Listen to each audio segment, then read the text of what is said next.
Hello guys, welcome back to my YouTube channel. Upper respiratory tract infection का next topic है diphtheria.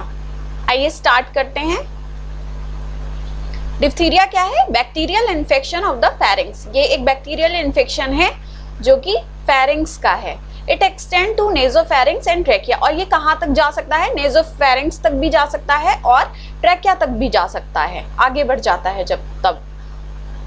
Incubation period 2 to 5 days. इसका incubation period means जब आपके sign and symptoms show होंगे, ये वो period होता है। और ये कितना होता है? 2 to 5 डेज का पीरियड है ये। Children between 1 to 5 year affected मोर। जो बच्चे 1 से 5 साल के होते हैं वो ज्यादा अफेक्टेड होते हैं इस डिसीज से। It occurs in any season but more common in winter. ये किसी भी सीजन में हो सकती है ये डिसीज डिप्थीरिया, लेकिन ये मोर कॉमन है विंटर्स में। विंटर में ज्यादा पाई जाती है। नेक्स्ट है कॉज। कॉज क्या है? कारण कि किस बैक्टीरिया की वजह से डिप्थीरिया होता है। बैक्टीरिया का नाम है कॉरिनीबैक्टीरियम डिप्थीरिया। ट्रांसमिशन किस तरह से ट्रांसमिट होता है, एक से दूसरे को कैसे फैल सकता है? फर्स्ट है आपका ड्रॉपलेट इन्फेक्शन, यानी हम खांसें छींकें तो इस तरह से हमारी जो मुंह की ड्रॉप्स हैं वो अगर बाहर आएंगी एयर में, उसके कांटेक्ट में जो बंदा आएगा तो इससे भी हो सकता है। बाय डायरेक्ट और इनडायरेक्ट कांटेक्ट। डायरेक्ट कांटेक्ट कैसे? मींस जो इन्फेक्टेड पर्सन है हम उससे हग कर रहे हैं, हैंडशेक कर रहे हैं, हाथ मिला रहे हैं, ठीक है, उससे बहुत ज़्यादा क्लोज कांटेक्ट में आकर बात कर रहे हैं, किसिंग कर रहे हैं, तो इस तरह की जो चीज़ें हैं उससे भी जो है ये ट्रांसमिट हो सकता है। ये हो गया आपका डायरेक्ट कांटेक्ट। और इनडायरेक्ट कांटेक्ट क्या है? उस इन्फेक्टेड पर्सन के कांटेक्ट में आने वाली जितनी भी चीज़ें हैं, उसके जो गैजेट्स वगैरह हैं, उसके आसपास का जो सरफेस एरिया है, अगर हम उसके कांटेक्ट में आते हैं, उसे टच करते हैं, उस एरिया को, उसके गैजेट्स को, उसके यूज़ होने वाली चीज़ों को, ठीक है, तो इस तरह से क्या होता है, हमें भी ये ट्रांसमिट हो सकता है, हमें भी ये जो डिप्थीरिया है वो हमें भी फैल सकता है, तो उसे कहेंगे इनडायरेक्ट कांटेक्ट। नेक्स्ट है आपके साइन सिम्टम्स। ये देखिए सिम्टम्स क्या हैं। फर्स्ट है आपका सोर थ्रोट। अगर डिप्थीरिया हुआ है तो पेशेंट को सोर थ्रोट होगा, गले में खराशे, रेडनेस होगी। Swollen gland in the neck, जो नेक की जो ग्लैंड्स हैं वो क्या हो जाएंगी? स्वेलिंग आ जाएगी उनमें। लो फीवर होता है पेशेंट को। Thick coating pseudo membrane in the throat nose. एक थिक कोटिंग हो जाएगी जिसे क्या कहते हैं? स्यूडो मेम्ब्रेन कहते हैं। कहाँ होगी वो? नोज में और थ्रोट में। अगर नोज में हुआ है डिप्थीरिया, नोज से स्टार्ट हुआ है तो नोज में हो जाएगी, थ्रोट तक पहुंच गया है तो थ्रोट में हो जाएगी। Difficulty in breathing and swallowing. और उसके बाद क्या होगा? इस स्यूडो मेम्ब्रेन की वजह से डिफिकल्टी होगी स्वॉलोइंग में और ब्रीदिंग में। देखिए आप इस पिक्चर में देख सकते हैं, ये जो चीज़ आपको दिखाई दे रही है ये क्या है? एक थिक कोटिंग है जिसे स्यूडो मेम्ब्रेन कहते हैं। और ये अगर यहाँ पर भी हो जाएगी और पूरे गले में आगे तक हो जाएगी तो उसकी वजह से क्या होगा? पेशेंट को सांस लेने में, ब्रीदिंग में, स्वॉलोइंग में, निगलने में दिक्कत होती है, परेशानी होती है, और उसकी वजह से वो अच्छे से सांस नहीं ले पाता है, अच्छे से ब्रीदिंग नहीं कर पाता है, अच्छे से स्वॉलोइंग नहीं कर पाता है। और इसके अलावा जो है नेजल डिस्चार्ज भी हमें पेशेंट में देखने को मिलेगा।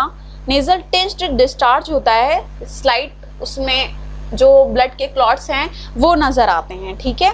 और उसके अलावा पेशेंट को कफ हो सकता है। नेक्स्ट है डायग्नोसिस। डायग्नोसिस क्या है कि हम किस तरह से पता लगाएं कि पेशेंट को डिप्थीरिया हो चुका है? Through clinical sign and symptoms. एक तो ये है कि आपको क्लिनिकल साइन एंड सिम्टम्स की वजह से पता चल सकता है कि पेशेंट को डिप्थीरिया हुआ है। और उसके अलावा आप पेशेंट का सिक टेस्ट कर सकते हैं। सिक टेस्ट को आप कैसे याद रखें? S for skin and cheek, related to check है तो स्किन चेक, ठीक है, स्किन चेक, सिक टेस्ट।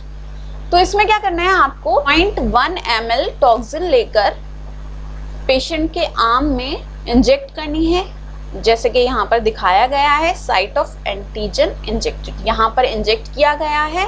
और फिर आपको 24 से 48 आवर्स तक, 24 से 48 घंटे तक वेट करना है। उसके बाद पेशेंट को एग्जामिन करने के लिए बुलाना है। और अगर वो पॉजिटिव होगा तो क्या होगा? जो इंजेक्टेड एरिया है वो उसका रेड हो जाएगा और वहाँ पर स्वेलिंग आ जाएगी। और अगर निगेटिव है, वो डिप्थीरिया उसको नहीं है, सिक टेस्ट निगेटिव आया, तो वहाँ पर उसको कोई रिएक्शन नहीं होगा, वो नॉर्मल रहेगा।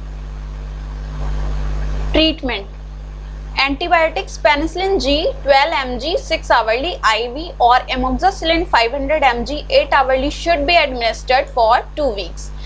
ट्रीटमेंट में क्या करना है, एंटीबायोटिक देनी है पेशेंट को, इसमें हम पेनिसिलिन जी देंगे 12 mg 6 hourly IV, यानी 6-12-6-12 इस तरह से देनी है, QID देनी है, ठीक है।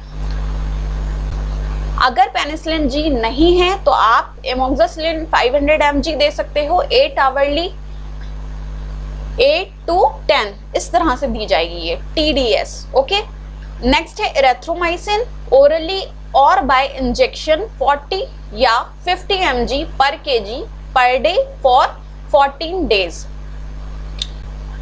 इसमें क्या करना है कि जो इरेथ्रोमाइसिन है वो या तो ओरली देनी है या फिर इंजेक्टेबल देनी है। किस तरह से देंगे, हम पेशेंट का जो बॉडी वेट है उसका 40 to 50 mg के हिसाब से पर केजी पर बॉडी वेट के हिसाब से देंगे पर डे, ओके। और ये हमें 14 दिन तक देना है पेशेंट को। नेक्स्ट है इसके कॉम्प्लिकेशंस के अगर डिप्थीरिया पेशेंट को हुआ है तो वो किस हद तक जा सकता है, उसके क्या क्या कॉम्प्लिकेशंस हो सकते हैं, वो ट्रीट नहीं हुआ जल्दी तो और पेशेंट को क्या क्या दिक्कतें आ सकती हैं।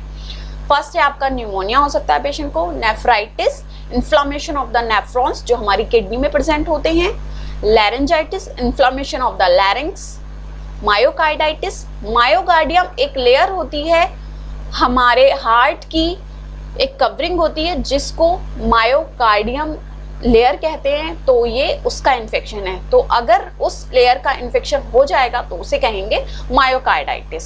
इससे आपका प्रिवेंशन कि बच्चे को डिप्थीरिया होने से किस तरह से बचाया जा सकता है, इसके लिए हम क्या करेंगे, वैक्सीन देंगे।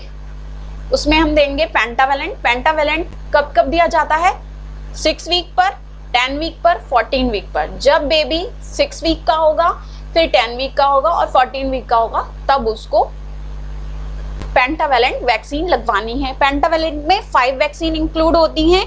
फर्स्ट है आपका diphtheria, pertussis, tetanus, hepatitis B और हिब। हिब क्या है, हीमोफाइलस इन्फ्लुएंजा टाइप बी।